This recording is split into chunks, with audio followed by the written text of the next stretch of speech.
ஏற்கனவே நொந்து போயிருக்கிற, அதான் ஒரு பழமொழி சொல்லுவாங்கன்னா, அதை முதலமைச்சர் எந்த விஷயங்களையும் ஆராய்ந்து பார்க்காமல் எடுக்கக்கூடிய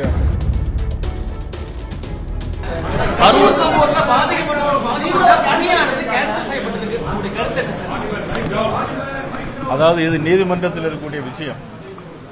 நீதிமன்றத்தினுடைய தீர்ப்புகள் நம்ம போகிறது அவ்வளவு சரியாக இருக்காது.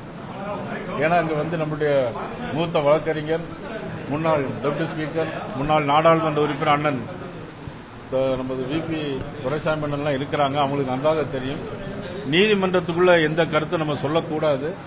ஆனாலும் தமிழக முதலமைச்சர் என்ன செய்திருக்க வேண்டும் என்று சொன்னால், இதெல்லாம் கொடுப்பதற்கு முன்னால் ஆராய்ந்து பார்த்து, ஏற்கனவே நொந்து போயிருக்கிற, ஏற்கனவே மிகவும் வருத்தத்தில் துயரத்தில் இருக்கிற அந்த மக்களுக்கு, அதான் ஒரு பழமொழி சொல்லுவாங்கன்னா, கண்ணிழந்தான் பெற்று இழந்தான், கண்ணிழந்தான் திரும்ப கண்ணை பெற்றுட்டு திருப்பி இழந்த போல இந்த இன்னைக்குள்ள சம்பவம் அமைஞ்சிருக்கு.